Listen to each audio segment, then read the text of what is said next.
እሻውን ያስኮሎም ያሰጠኝም አራንኪ ንግግር ባለመቻሌ የተነሳ የመቀርባቸው ሴቶች ሁሉ ይሸሹኛል። የማገኛቸው ሴቶች ሁሉ ጉንጭን በጥፊ ሳያነዱት አሊያ ደግሞ ፊቴ ላይ ውሃ ሳይቸልሱ አይሄዱም። ከሁለቱ ከዘለለ ደግሞ ትከሻዬን በያዙት ቦርሳ ያወልቁታል። አንደኛዋ ቴክስት ላይ ስታወራኝ እኮ ኩል መስለኝ ነበር ለካ ኮልኩሌ ነህ ብላ ፊቴ ላይ ውሃ ቸልሳ ትሄዳለች። ግራና ቀኝን አይና ብርጭቆ ውስጥ የተረፈውን ውሃ አንስቼ እጠጣለሁ። ሌላኛዋ ደግሞ ስትታይ እጅ የምታስቆረጥም ሰው ነው የምትመስለው፣ ወሬ ግን እጅ ነው የሚለው ምን ይመስላል ብላ ግራ ጉንጬን በጥፊ ታነደዋለች። እኔም ግራህን ለመታ ቀኝን ስጠው ሚለውን የፈጣሪ ሕግ ለማክበር ያልተመታው ቀኝ ጉንጬን እንድትደግመኝ ዞርላታለሁ። እሷም ያለምንም ርህራሄ አዙራብኝ ትሄዳለች። እኔም ጉንጬን እያሻሸው ወደ ላይ አንጋጥጥና ጌታ ሆይ ከሷ ርህራሄ ባላገኝ ሕግህን በመጠበቄ ግን ካንተ የነፍስ ዋጋ እንደማገኝ ተስፋ አረጋለሁ ብዬ ተክዛለሁ። ሌላኛዋ ተረኛ ትመጣና ደግሞ ውይ እኔ በአንድ ቀን እንደዚህ ያለሽለሽከኝ እናቴ ሁሉ አመት እንዲቻለች ግን እርጉዝ ብሆን ኖሮ ሰው መግደል አማረኝ ብዬ አንተን ነበር ምደፋ ብላ ተነስታ ትንሽ ከሄደች በኋላ ተመልሳ ትመጣና ውስጡ ድንጋይ ተቀጠቀችበት ይመስል በሚከብድ ዘንቢል በሚያህል ቦርሳ ትከሻዬን አውልቃኝ ትሄዳለች። ያላየሁት የጥፊና የዱላ አይነት ባለመኖሩ ለራሴ ብዙ አየሁ የሚል ቅጽል ስም አወጣሁለት።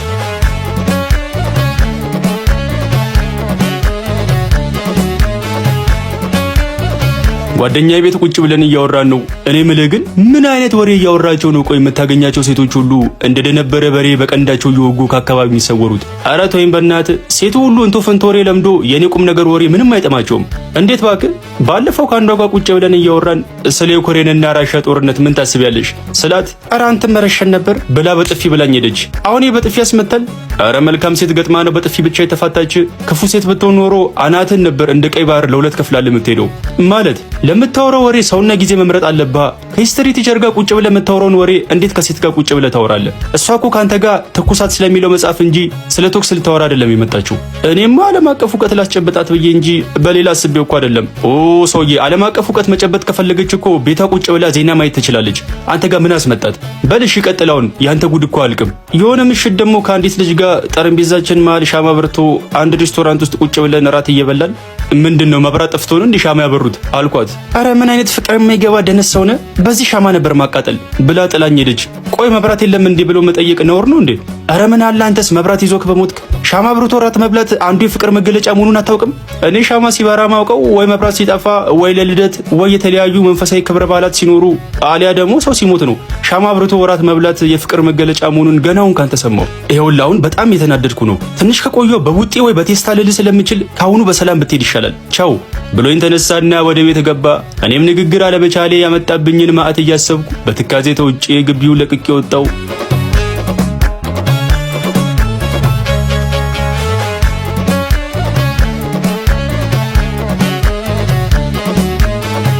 ከእቴ ጋር ሳሎን ቤት ቁጭ ብለን እያወራን ነው። አይዞህ ወንድሜ የሐዘንና የትካዜ ዘመን አልፎ የደስታና የሐሴት ጊዜ እየመጣ ነው። እሺ ምንድነው አነቃቂ ንግግር የተለማመድሽብኝ ነው እንዴ?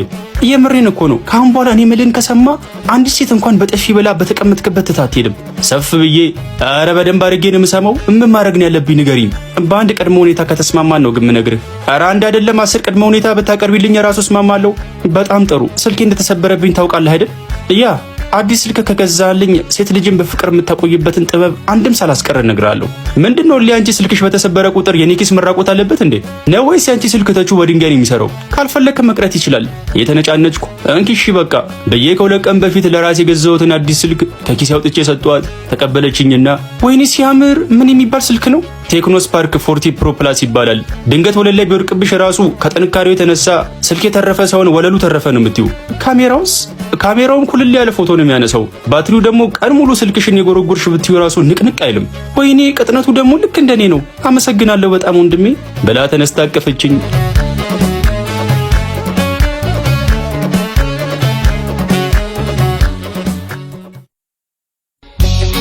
እቴ አንብቤ ላይ ጠቆመችኝን በተቃራኒ ጾታ ግንኙነት ዙሪያ የሚያጠነጥኑ መጻሕፍትንና ሴት ልጅ ፊት ሲኮን የሚወራ ወሬን የሚያስጠኑ ቪዲዮዎችን ተግቼ ማንበብና ማየት ጀመርኩ። ከረጅም ጊዜ ንባብና ትጋት በኋላ ዘለግ ላለ ጊዜ በስልክ ሳወራት ከነበረችው ሙና ከምትባል ልጅ ጋር ለመገናኘት ቀጠሮ ያዝን።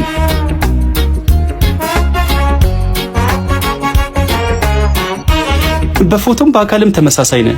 you are handsome አመሰግናለሁ። አንቺም በጣም ቆንጆ ነሽ።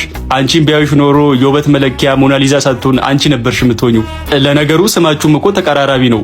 ሞናሊዛ፣ ሙና። ኦ ዩ አር ሶ ስዊት። አንደበት የሚወጡት ቃላት ሲጣፍጡ። አመሰግናለሁ። የሚገርምሽ ብዙ ሴቶች ንግግሬን ይወዱታል። አብዛኞቹ ንግግሬን ከመውደዳቸው የተነሳ አፈማር እያሉ ነው የሚጠሩኝ። እውነታቸውን እኮ ነው። አንደበት ማርማር ነው የሚለው። ኮራ ብዬ አመሰግናለሁ። እኔ የምልህ ምን የምታደርግልህ ሴት ናት ደስ የምትልህ? ኧረ እኔ እንጃ፣ አስቤበት አላውቅም። የምርህን ነው? ከምር ምናልባት ድንገት ስለጠየቅሽኝ ይሆናል መመለስ የከበደኝ። እኔ ግን ምን አይነት ወንድ ደስ እንደሚለኝ ታውቃለህ? እቅፍ አድርጎ ጸጉሬን ይደባብሰ የሚያስተኛኝ ወንድ። እዚያ እንጂ ጸጉር በደባብሰው ህንድ ወይ ብራዚል ያለች ሴት እኮ ናት እንቅልፍ የሚወስዳት ማለት አለች ኮስተር ብላ። ማለቴ ያው ያደረግሽው ጸጉር ባለቤትነቱ የብራዚላዊት ወይ የህንዳዊ ሴት ነው ብዬ ነው። ምን ነው ልሰድበኝ ነው እንዴ ጠራኸኝ? አንተም ብሎ አፈማር ብላ የለመድኩትን ጥፊ ያልሳኝ ሄደች። ደህና እጄ መጨረሻ ላይ ወሬውን አበላሸሁት። በራሴ ተበሳጨውና ያልተመታ ጉንጬን በራሴ መዳፍ በጥፊ አጮልኩት።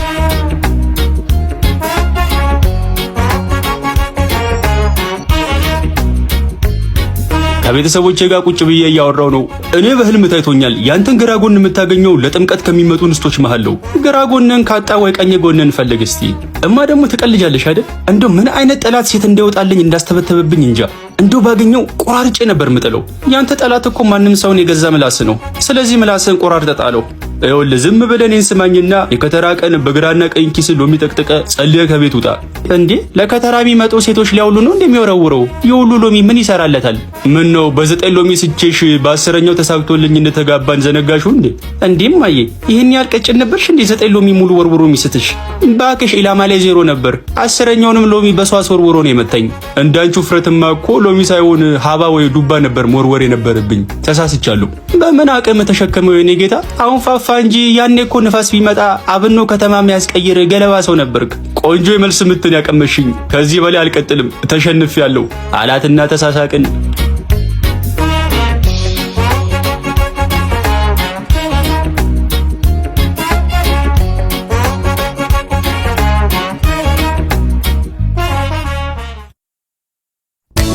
የከተራ ቀን የባሉ ድባብ ደስ ይላል። አስፋልቱ ነጭ በለበሱ ሰዎች ተሞልቶ ከተማ ውስጥ ወተት የተደፋ ይመስላል። የባል ልብሴን ለብሼ አረንጓዴ ሎሚ በእጄ ይዤ አንድ ጥግ ላይ ቆሜያለሁ። በልቤ ጌታ ሆይ በንግግር የማትገምተኝና የማትማረርብኝን እስከ ሕይወትህ ፍጻሜ ድረስ አብራኝ የምትዘልቆን ግራ ጎኔን ስጠኝ፣ አሜን በየጸለይኩና በአይኔ ወጭና ወራጁ መቃኘት ጀመርኩ። ድንገት አንዲት የምታምር ሴት አይኔ ውስጥ ገባች። ጌታ ሆይ የጸሎቴን ምላሽ እዚሁ ሰጠኝ። እዚች ላይማ መወርወር አለብኝ ብዬ ልሄድ ስል የሆነ ጎረምሳ ከኋላዋ መጣና እጇን እጁ ውስጥ ቆልፋ ተያይዘው ሄዱ። እኔም ወደ ነበርኩበት ቦታ ተክሼ ተመለሱ።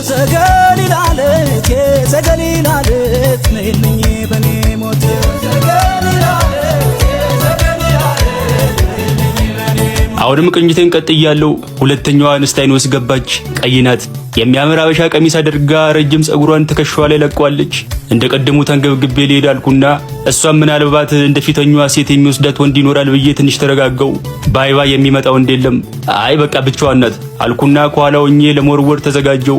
ትንሽ አልፋኝ እንደሄደች በፍጥነት ከጀርባ ቆምኩና እንዳልሞ ተኳሽ አንድ አይኔን ጨፍኜ ካነጣጠርኩ በኋላ ሎሚውን ጀርባዋ ላይ ወረወርኩት።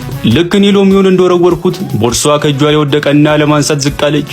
የወረወርኩት ሎሚ እሷን ሳታትና ፊት ለፊቷ ያለው ወጠምሻ ልጅ ወገብ ላይ አረፈ። ልጁ በተናደደ ፊት ወደ ኋላ ዞረ። ፊት ለፊት ተፋጠጥን። ሎሚውን ከመሬት ላይ አነሳና እጁን አስፍቶ በሚያስፈራ ረማመድ መጣና ፊት ለፊት ቆመ።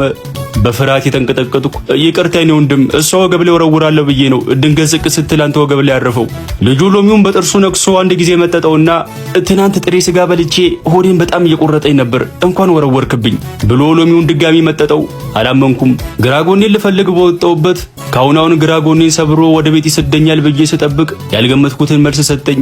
አረ ሌላም ሎሚ ያለኝ ከፈለክ በደንብ ምጠጥ ብዬ ከኪሴ ሌላ ሎሚ ያወጣው። የትኛዋ ልጅ ነው የሳትካት አለኝ። እያችሁት ብዬ ወደ ልጅቷ ጠቆምኩ። ቆይ መጣው ብሎ ሄዶ ልጅቷን ይዟት መጣና ላንቺ የተወረወረ ሎሚ ነው በስተት መጥቶ ነው ወገብ ላይ ያረፈው በሉ አውሩ ብሎን ሄደ። ምንድነው አንተ ኢላማ የለህም እንዴ? ጦር ሜዳ ቢሆን ጠላት ገላለሁ ብለ የራስን ጓድ ነበር ግንባሩን ብለ መደፈው። አረ እንደሱ እኮ አይደለም። ልክ እኔ ሎሚውን ሰወረውር አንቺ ቦርሳች ወድቆ ዝቅ ስትይ ኢላማውን ስትወስ ወገብ ላይ አርፎ ነው።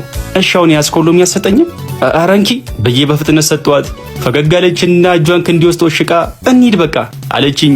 በህይወቴ ለመጀመሪያ ጊዜ ተሳካልኝ። ደስ አለኝ። አፌን ከክፉ ንግግር እንዲጠብቅልኝ በውስጤ እየጸለይኩ ተያይዘን ሄድን።